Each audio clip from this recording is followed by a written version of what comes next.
Selamat siang para teman sejawat sekalian. Saya Dr. Ida Melani akan mereview kembali mengenai infeksi hepatitis B dan penata laksanaannya dalam praktek Bapak dan Ibu dokter sekalian sehari-hari, baik di puskesmas, rumah sakit, maupun praktek pribadi. Sudah setahun lebih kita didera oleh pandemi COVID-19, tetapi jangan melupakan ilmu kedokteran kita mengenai berbagai penyakit yang sudah ada sebelumnya, khususnya mengenai hepatitis B yang akan kita bahas saat ini. Sampai dengan tahun 2030, WHO menargetkan secara global untuk mengurangi infeksi baru virus hepatitis hingga 90% dan mengurangi kematian akibat virus hepatitis hingga 65% melalui program vaksinasi, tes diagnostik, obat-obatan, dan kampanye pendidikan.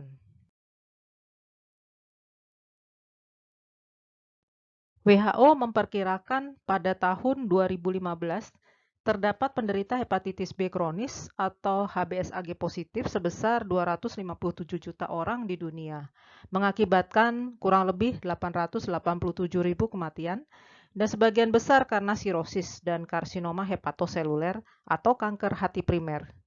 Pada tahun 2016, survei WHO menyatakan bahwa 27 juta orang atau sekitar 10,5% penderita HBsAg positif menyadari infeksi mereka, tapi hanya 4,5 juta orang yang sedang mengalami pengobatan. Jadi banyak orang didiagnosis juga ketika mereka sudah menderita penyakit hati lanjut. Di sini kita lihat masih kurangnya kesadaran masyarakat atau kurangnya penyuluhan terhadap bahaya infeksi virus hepatitis B di dunia. Pada tahun 2018, prevalensi hepatitis B tertinggi adalah di wilayah Pasifik Barat dan Afrika sebesar kurang lebih 6%. Bagaimana dengan Indonesia? Indonesia termasuk wilayah Asia Tenggara yang saat ini diperkirakan terdapat penderita hepatitis B sebesar kurang lebih 2% atau sekitar 39 juta orang. Jadi termasuk kategori low intermediate di dunia.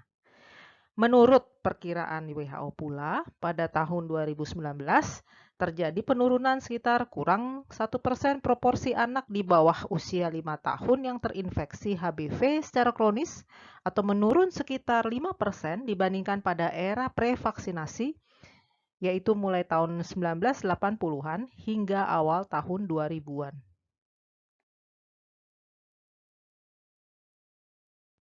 Genotipe virus hepatitis B di dunia ada 10, yaitu A sampai J. Menurut penelitian Mulyanto dan kawan-kawan, virus hepatitis B di Indonesia didominasi oleh genotipe B, yaitu sebesar 66%, dan yang terbanyak itu adalah B3. Lalu genotipe C sebesar 26%. Lalu diikuti oleh genotipe D sebesar 7% dan A sebesar 0,8%. Sedangkan serotipe untuk virus hepatitis B ada 4, yaitu ADW, AYW, AYR, dan ADR.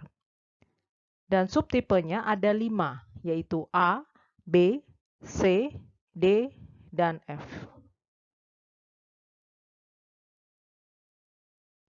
Virus hepatitis yang menginfeksi manusia ada 5 macam, yaitu virus hepatitis A, B, C, D, dan E.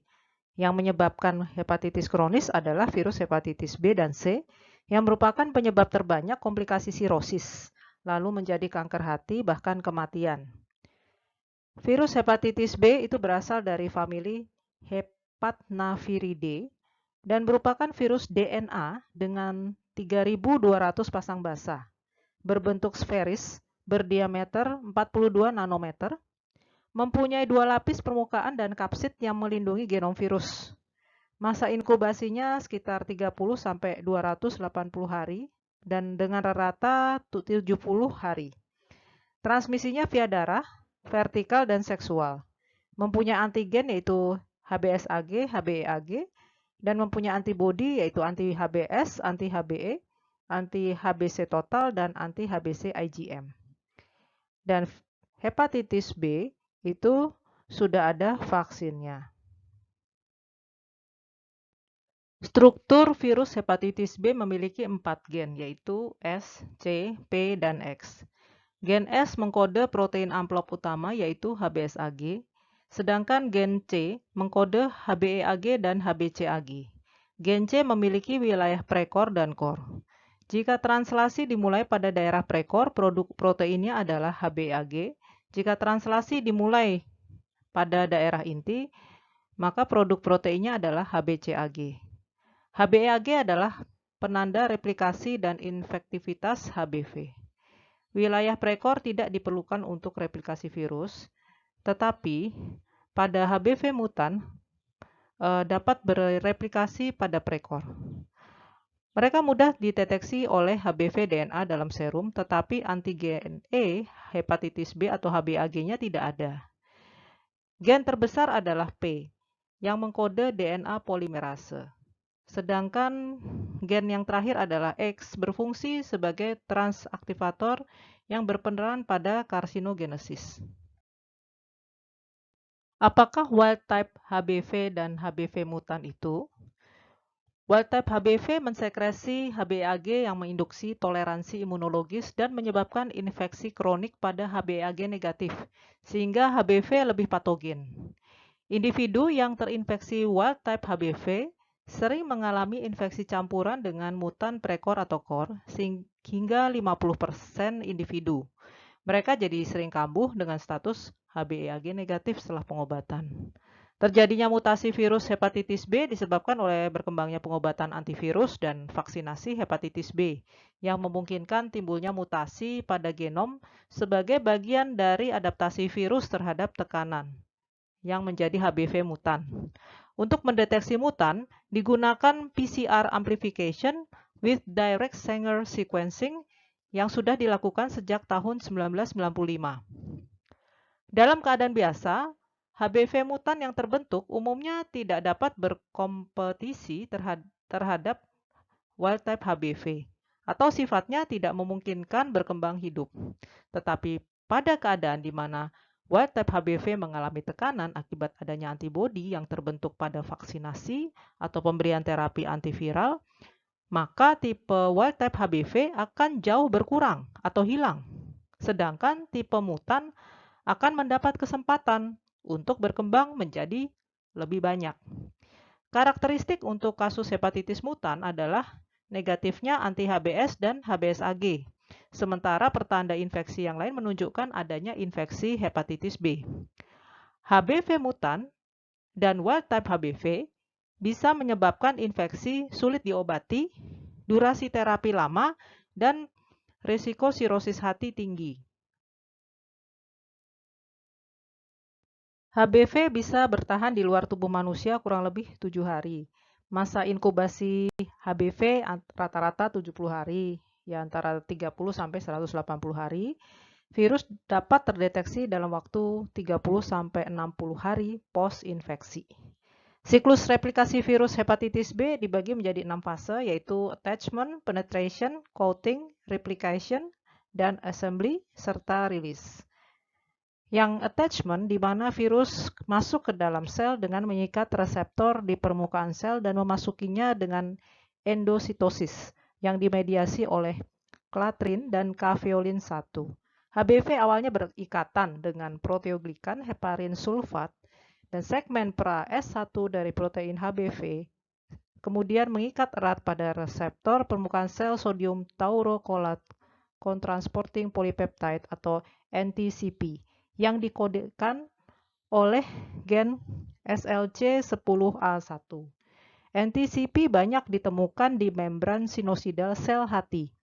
Kehadiran NTCP dalam sel hati berkorelasi dengan spesifisitas jaringan infeksi HBV. Fase 2 penetration. Setelah endositosis, membran virus menyatu dengan membran sel inang, melepaskan nukleokapsid ke dalam sitoplasma. Lalu masuk fase ketiga, uncoating, karena virus berkembang biak melalui RNA yang dibuat oleh enzim inang, DNA genom virus harus ditransfer ke inti sel. Diperkirakan kapsid diangkut pada mikrotubulis ke pori inti. Protein inti memisahkan diri dari DNA virus yang sebagian beruntai ganda, yang kemudian dibuat untai ganda sepenuhnya oleh DNA polimerase inang dan diubah menjadi DNA sirkuler tertutup kovalen atau cccDNA yang berfungsi sebagai template untuk transkripsi 4 mRNA virus. Fase keempat adalah replikasi. mRNA terbesar atau yang lebih panjang dari genom virus digunakan untuk membuat salinan baru dari genom dan untuk membuat protein inti kapsid dan virus RNA-dependent DNA polymerase. Fase 5, assembly. Keempat transkrip virus ini menjalani pemrosesan tambahan dan membentuk progenomic virion yang dilepaskan dari sel atau dikembalikan ke nukleus dan didaur ulang untuk menghasilkan lebih banyak salinan. Dan fase terakhir yaitu rilis atau melepaskan. mRNA yang panjang kemudian diangkut kembali ke sitoplasma di mana protein virion P mensintesis DNA melalui aktivitas reverse transkriptase. Infeksi pada dewasa menyebabkan hepatitis kronik kurang dari 5% kasus. Sedangkan infeksi pada masa bayi dan anak kurang dari 6 tahun dapat menyebabkan hepatitis kronis sekitar lebih dari 95% kasus. 12-25% orang dewasa yang terinfeksi kronis akan berkembang menjadi sirosis dan atau hepatoma.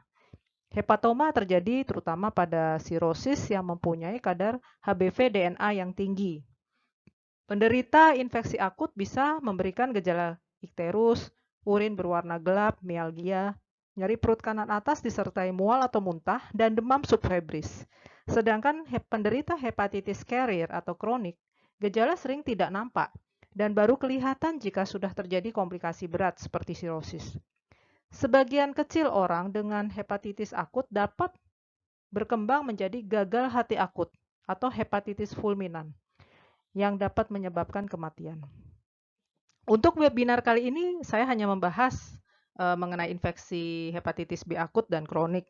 Untuk sirosis dan hepatoma tidak saya bahas, semoga bisa dibahas di lain waktu. Cara penularan virus hepatitis B ada dua cara, yaitu secara vertikal sebesar 90%, yaitu ditularkan dari ibu ke bayi yang dikandungnya, yaitu dari paparan darah yang terinfeksi. Dan secara horizontal sekitar 10%, yaitu melalui produk darah dan hubungan seksual. Di seluruh tubuh kita memang bisa mengandung virus, tetapi yang berpotensi menularkan adalah yang konsentrasinya tinggi. Konsentrasi virus tertinggi adalah pada darah, serum, dan cairan luka. Yang sedang adalah pada cairan kemaluan seperti semen, cairan vagina, saliva. Sedangkan cairan tubuh lainnya konsentrasinya sangat rendah atau tidak terdeteksi.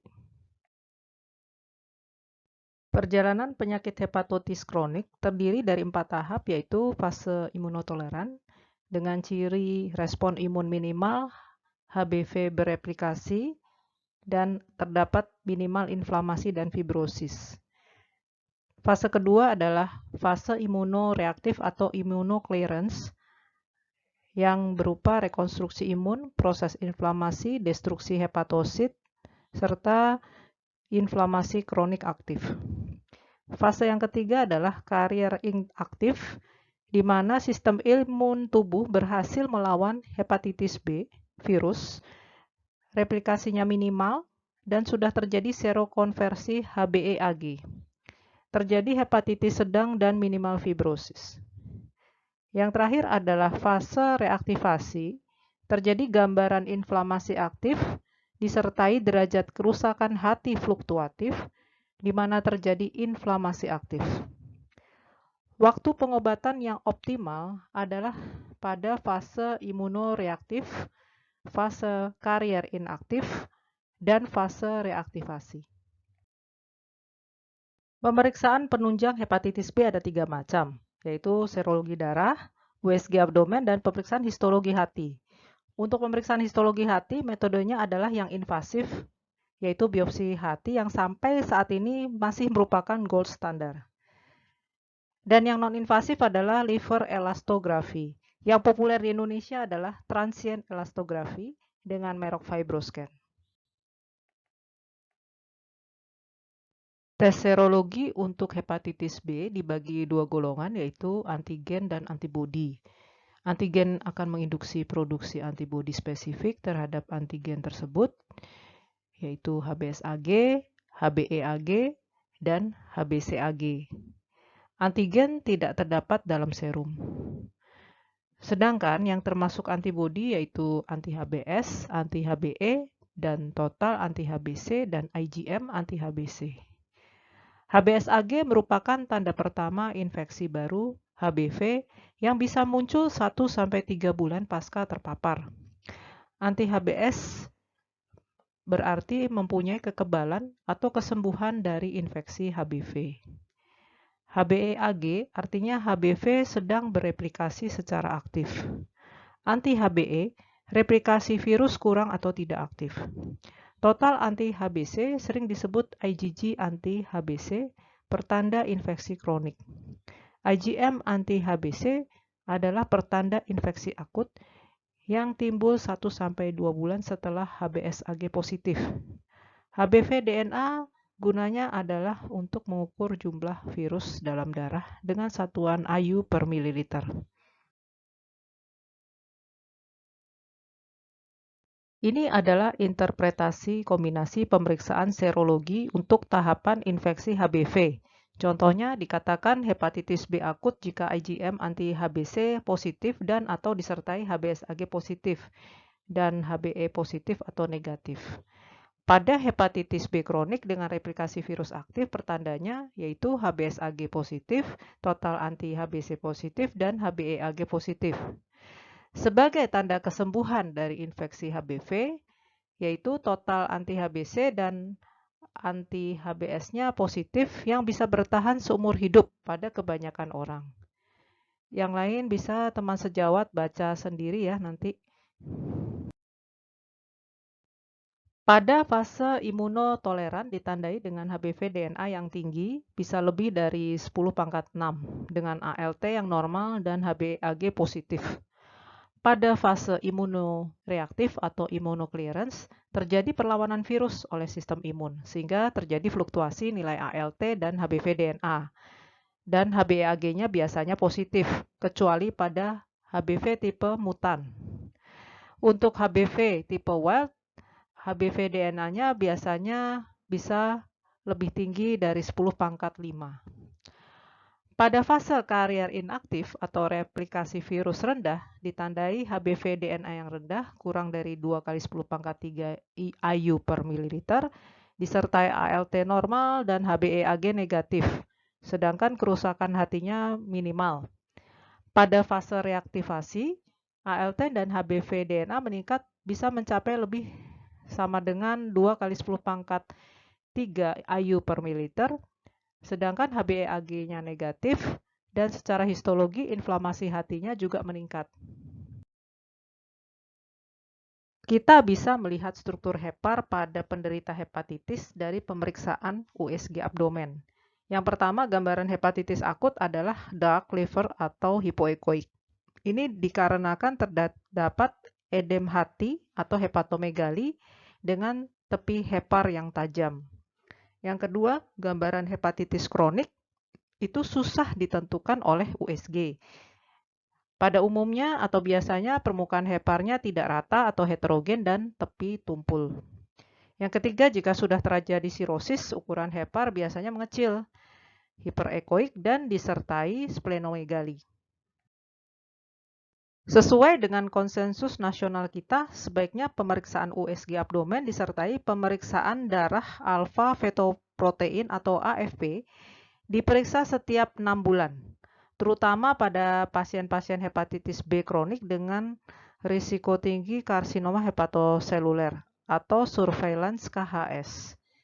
Yang dimaksud risiko tinggi adalah laki-laki ras Asia usia lebih dari 40 tahun, atau perempuan ras Asia usia lebih dari 50 tahun, pasien dengan sirosis hepatis, dan riwayat penyakit hati lanjut di keluarga. Biopsi hati bukan suatu prosedur rutin, tapi dilakukan jika diperlukan untuk mengetahui apakah ada keganasan, kista, parasit, dan derajat fibrosis hati. Ini diindikasikan untuk pengobatan hepatitis B kronik. Tapi saat ini dapat dilakukan alternatif pemeriksaan non-invasif berupa transient elastografi atau fibroscan. Saat ini di Indonesia untuk penilaian derajat inflamasi untuk hepatitis B kronik adalah skor ISAK yang merupakan modifikasi histologi activity index atau nodal score nilainya 1 sampai 18 dan skor Metavir nilainya A0 sampai A3. Yang dimaksud inflamasi sedang sampai berat pada skor ISAK adalah lebih dari 3 atau lebih dari A2 pada skor Metavir. Di dunia ada beberapa skor inflamasi hati lain seperti IASL, yaitu International Association for the Study of the Liver, Betz-Ludwig, dan Scheuer. Untuk penilaian derajat fibrosis secara histologi, di Indonesia menggunakan 4 macam skor, yaitu skor ISAK 0 sampai 6, skor Metavir F0 sampai F4, skor kekakuan hati atau elastografi atau fibroscan, dan APRI, aspartate aminotransferase to platelet ratio index. Untuk fibrosis signifikan ditandai dengan skor ISAK lebih sama dengan 3 dan skor Metavir lebih sama dengan F2.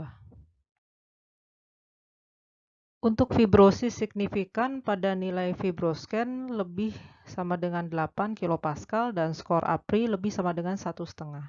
Sedangkan kalau sudah terjadi sirosis, nilai fibroscan-nya lebih sama dengan 11 kilopascal dan lebih sama dengan 2 pada APRI. Sedangkan ada skor-skor lain untuk fibrosis di dunia yaitu IASL dan Betz-Ludwig. Keunggulan skor APRI adalah mudah, murah, dan bisa dilakukan di laboratorium sederhana, tetapi kurang sensitif untuk penyakit yang signifikan. Tujuan pengobatan hepatitis B adalah untuk mensupresi virus hepatitis B jangka panjang, sehingga bisa mencegah perkembangan dan progresivitas penyakit ini menjadi sirosis, karsinoma, bahkan kematian karena gagal hati. Target terapi hepatitis B ada 3 macam, yaitu ideal, memuaskan, dan diinginkan. Yang pertama, ideal, jelas berupa hilangnya HBsAg atau HBsAg negatif. Yang kedua, memuaskan, yaitu tidak ditemukannya relapse klinik. Yang ketiga, target yang diinginkan adalah penekanan HBV-DNA, yaitu HBV-DNA tidak terdeteksi jangka panjang. Pedoman pengobatan terbaru saat ini untuk memulai terapi bergantung pada status HBeAg, kadar HBV-DNA, ALT atau SGPT, dan derajat fibrosis. Seperti yang diketahui, pasien dengan HBeAg positif, morbiditas dan mortalitasnya lebih tinggi dibandingkan dengan yang HBeAg negatif. Indikasi terapi pada pasien HBeAg positif yaitu yang pertama HBV-DNA lebih dari 2 kali 10 pangkat 4 IU per mililiter dengan kadar ALT lebih 2 kali batas normal. Dapat dilakukan observasi 3 bulan dulu apabila tidak terdapat resiko kondisi dekompensasi. Terapi dapat dimulai apabila tidak terjadi serokonversi.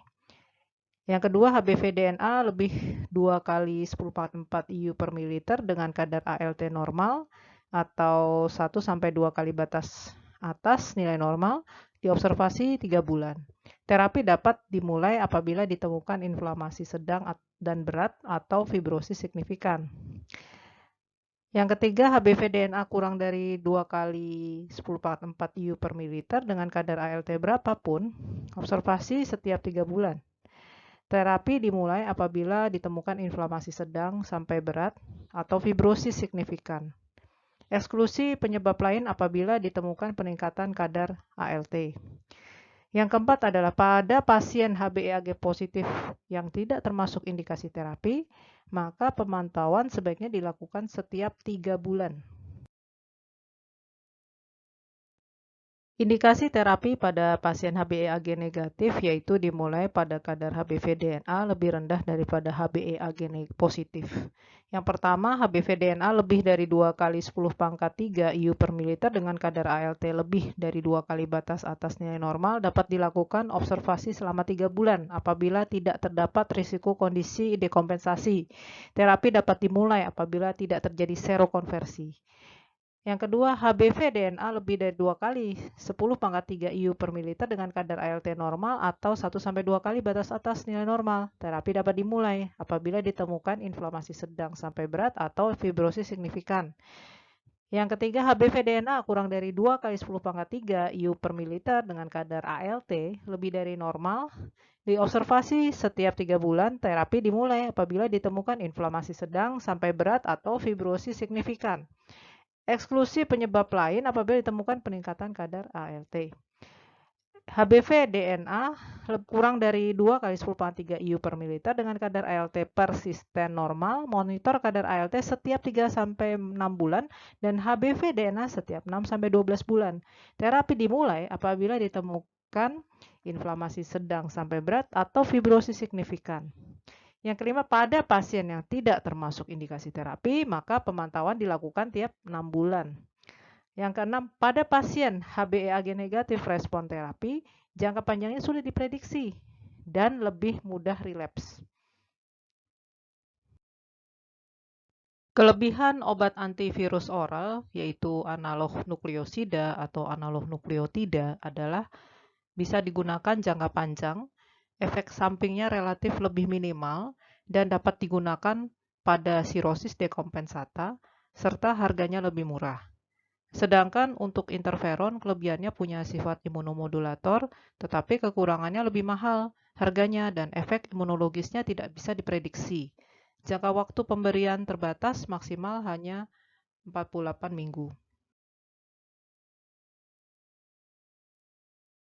Ini adalah bagan perkembangan terapi hepatitis B yang dimulai dengan penemuan interferon alfa 2B tahun 1992 dan yang terakhir tahun 2016 ditemukan obat oral tenofovir alafenamid. Semua jenis obat interferon dan analog nukleosida dan analog nukleotida bisa diberikan pada orang dewasa. Untuk lamivudin mulai dapat diberikan di usia lebih dari 3 tahun. Untuk adenovir bisa di atas usia 12 tahun dan baraclut di atas usia 16 tahun.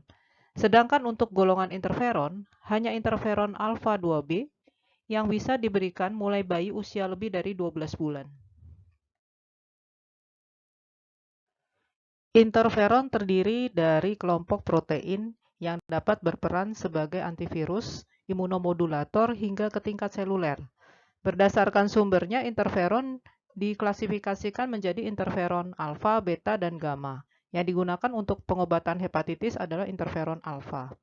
Perbedaan interferon alfa 2A dan 2B yang jelas adalah jika yang alfa 2A tidak berdasarkan berat badan pasien, sedangkan yang alfa 2B berdasarkan berat badan pasien.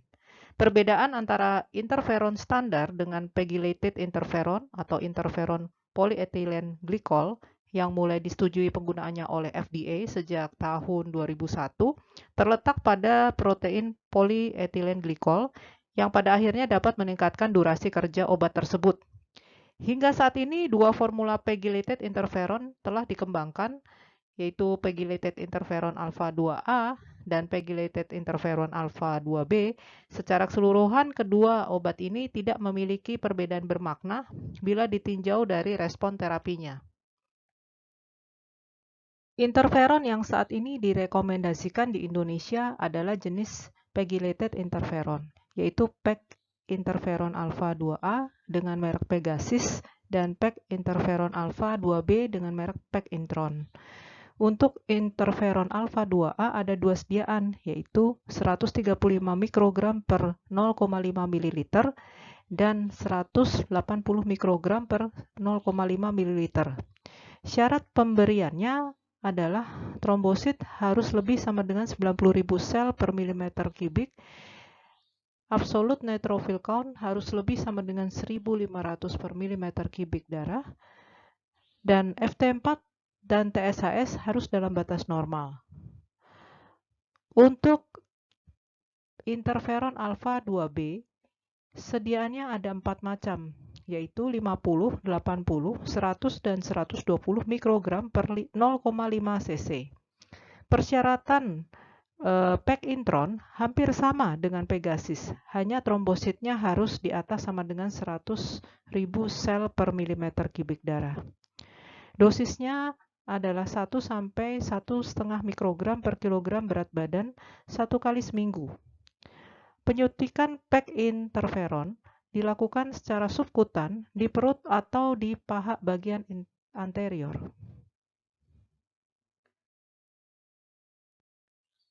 Strategi pemantauan pengobatan dan penghentian pegylated interferon itu ada 2 strategi, yaitu yang pertama BGT, yaitu baseline guided therapy, itu untuk memulai terapi dengan peg interferon, tapi bukan syarat mutlak.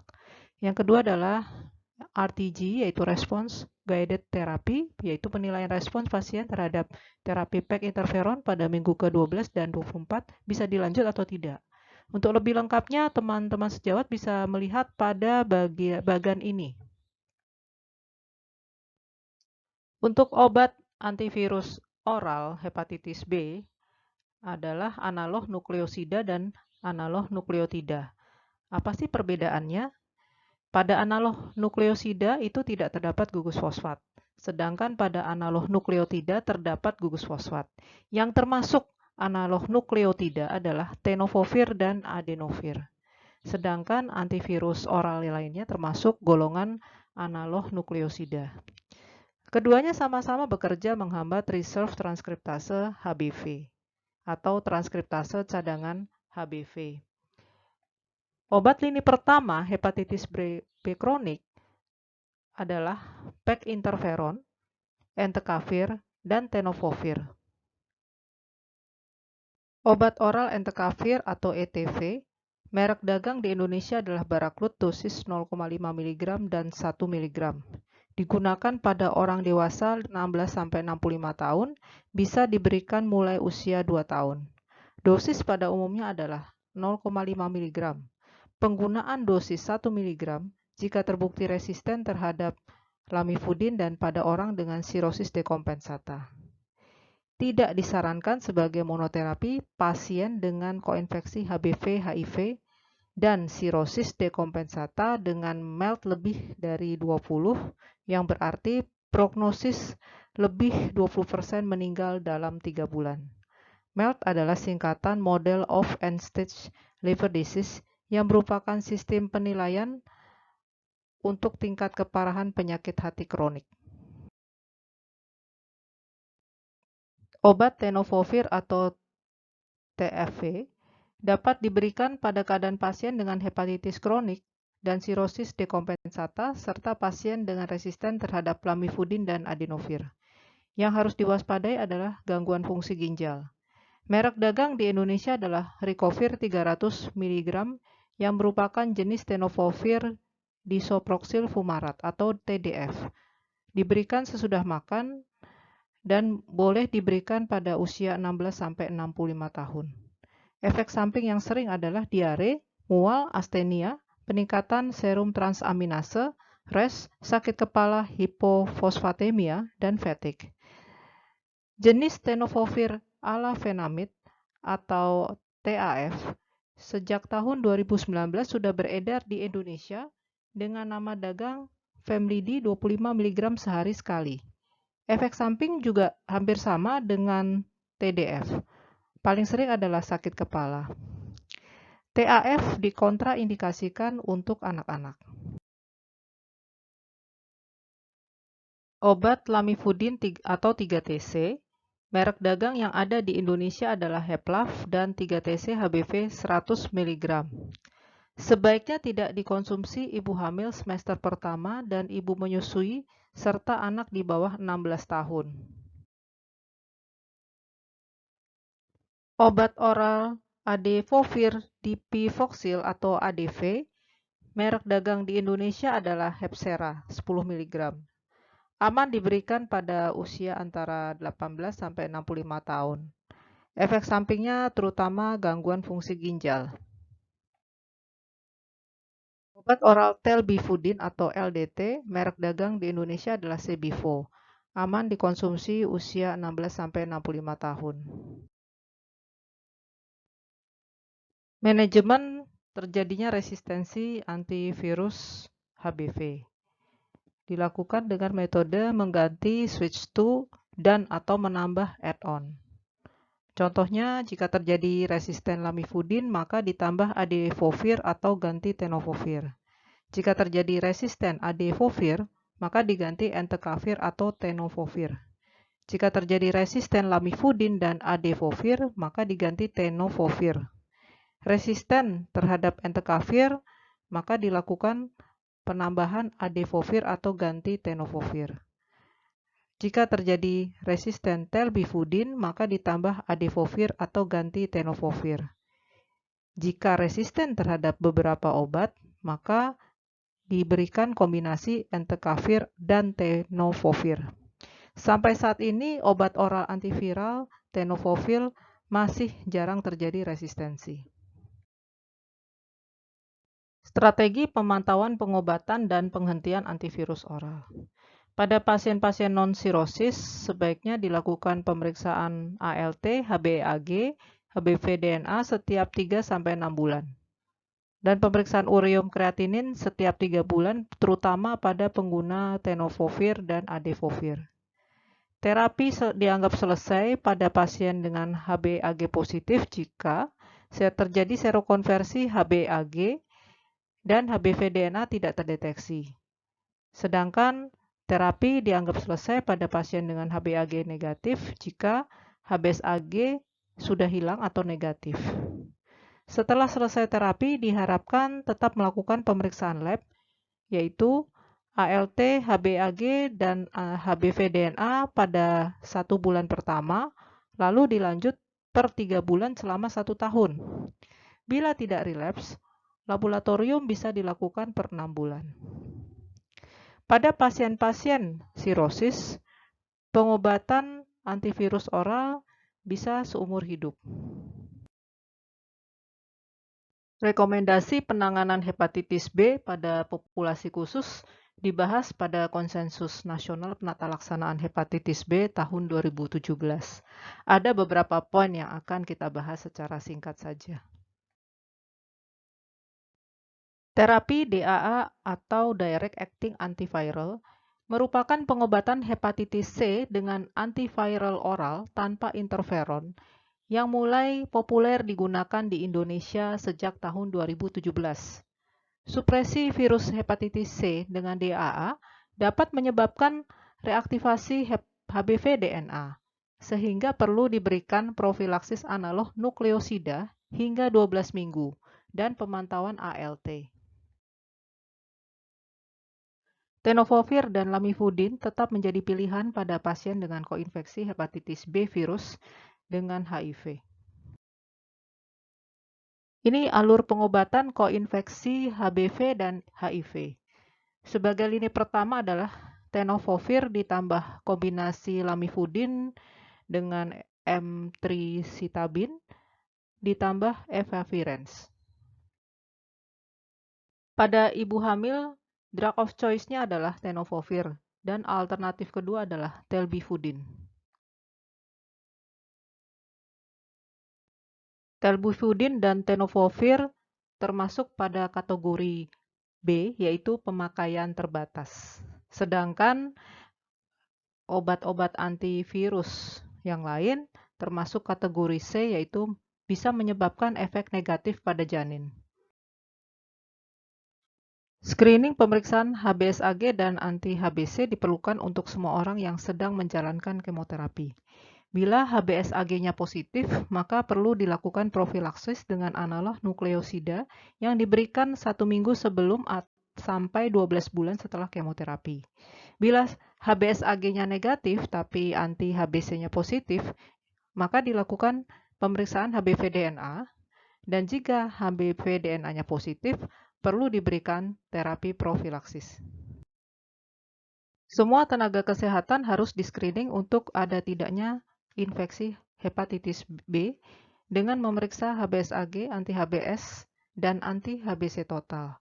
Jika belum mempunyai kekebalan terhadap virus hepatitis B, wajib dilakukan vaksinasi.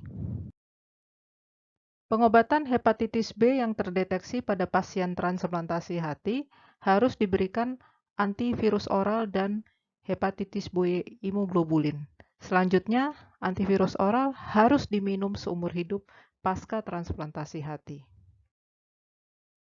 Pada pasien gagal ginjal dan resipien transplantasi ginjal, wajib di-screening HBsAg dan drug of choice-nya untuk pasien CKD adalah entecavir.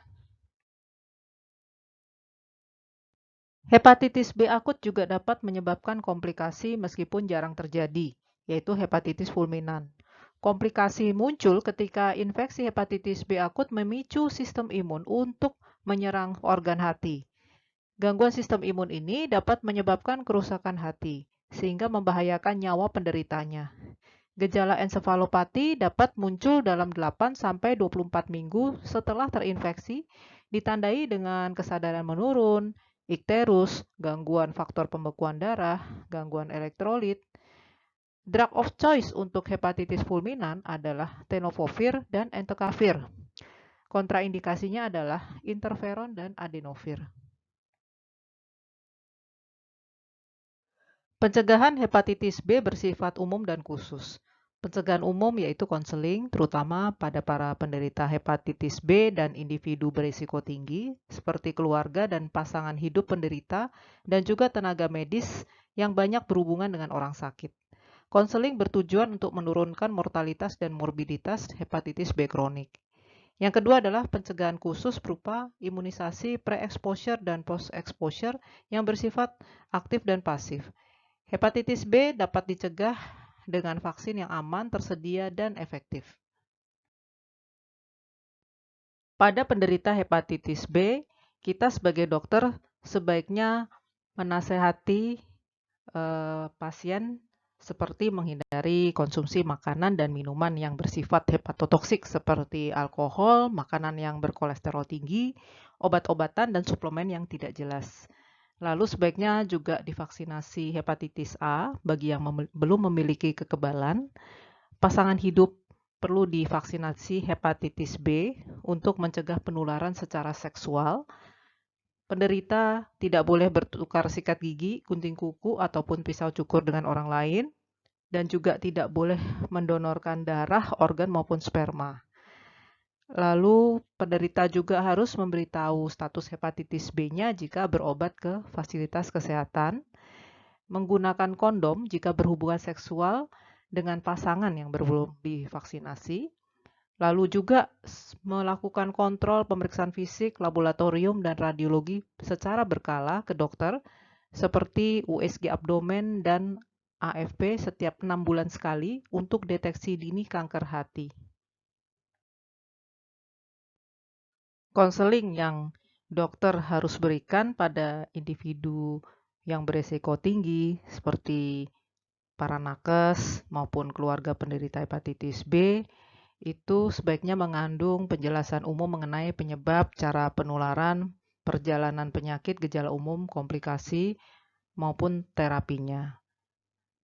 Nah, mencegah juga kontak dengan cairan tubuh penderita hepatitis B, tapi tidak mendiskriminasi penderita hepatitis B tersebut. Dan saran untuk meninggalkan gaya hidup berisiko tinggi seperti penggunaan jarum yang bergantian, terutama pada pengguna narkoba suntik dan juga seks bebas. Melakukan vaksinasi hepatitis B untuk pencegahan.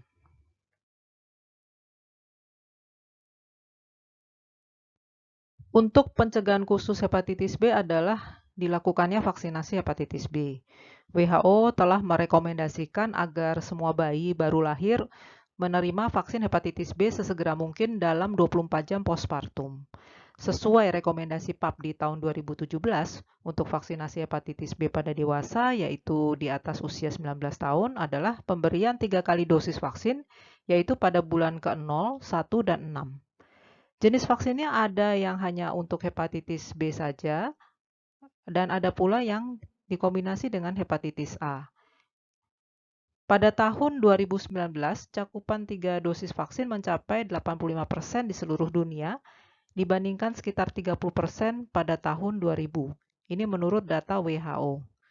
Sebelum dilakukan vaksinasi, diperlukan pemeriksaan laboratorium darah, yaitu HBsAg, anti-HBs, dan total anti-HBC. Lalu, 1-2 bulan setelah satu seri vaksinasi sebanyak 3 kali, kemudian dilakukan pengecekan ulang darah, yaitu anti-HBs saja. Jika nilainya di atas 100 IU per liter atau 10 mili IU per mililiter, maka bisa memberikan kekebalan yang baik terhadap infeksi hepatitis B. Bila belum mencapai nilai tersebut, bisa diulang satu seri lagi.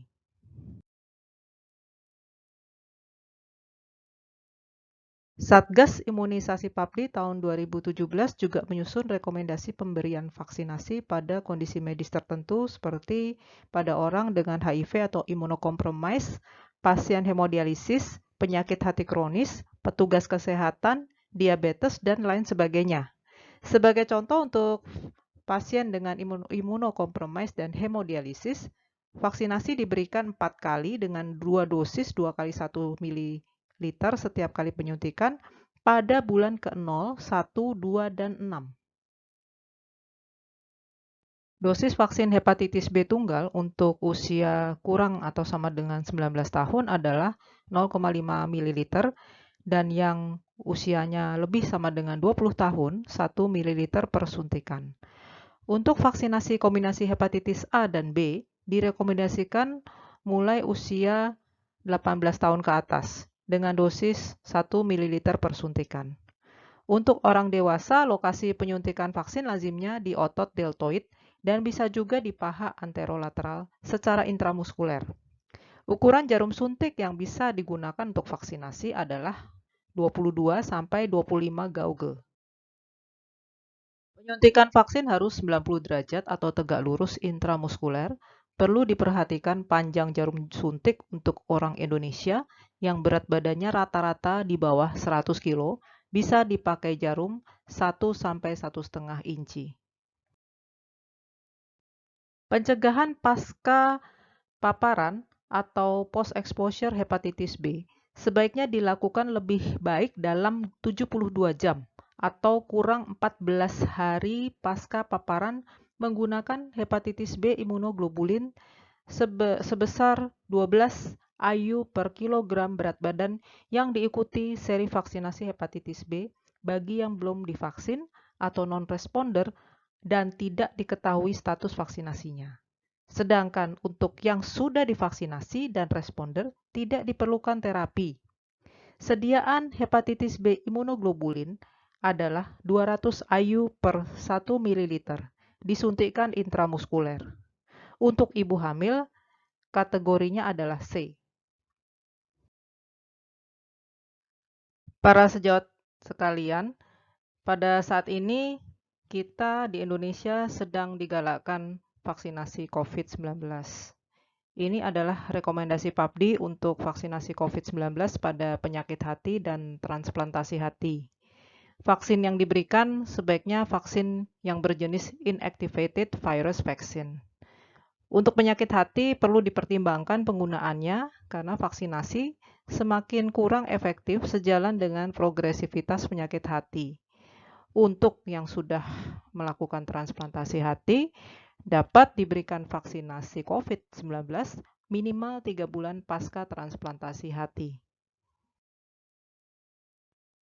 Logo Hari Hepatitis Sedunia adalah simbol global untuk mendorong kesadaran, tindakan, dan dukungan yang lebih baik untuk mencegah dan mengobati virus hepatitis.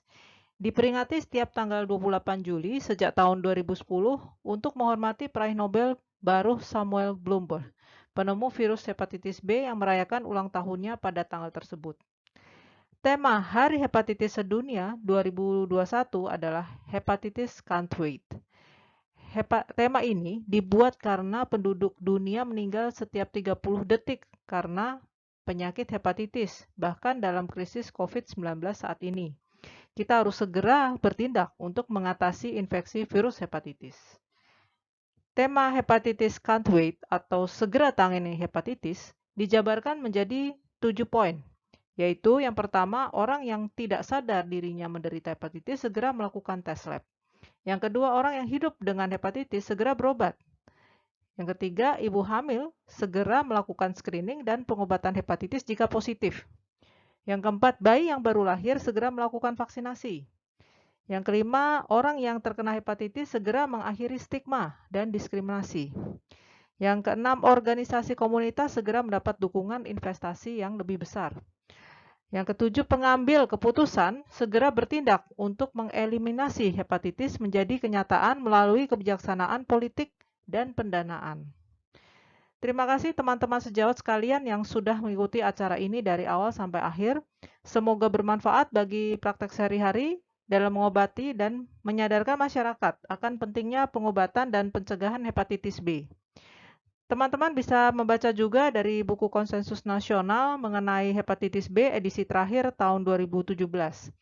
Sampai jumpa di topik webinar medis yang berbeda bersama saya Dr. Ida Melani dan Rumah Sakit Siloam Lipo Cikarang. Selamat siang.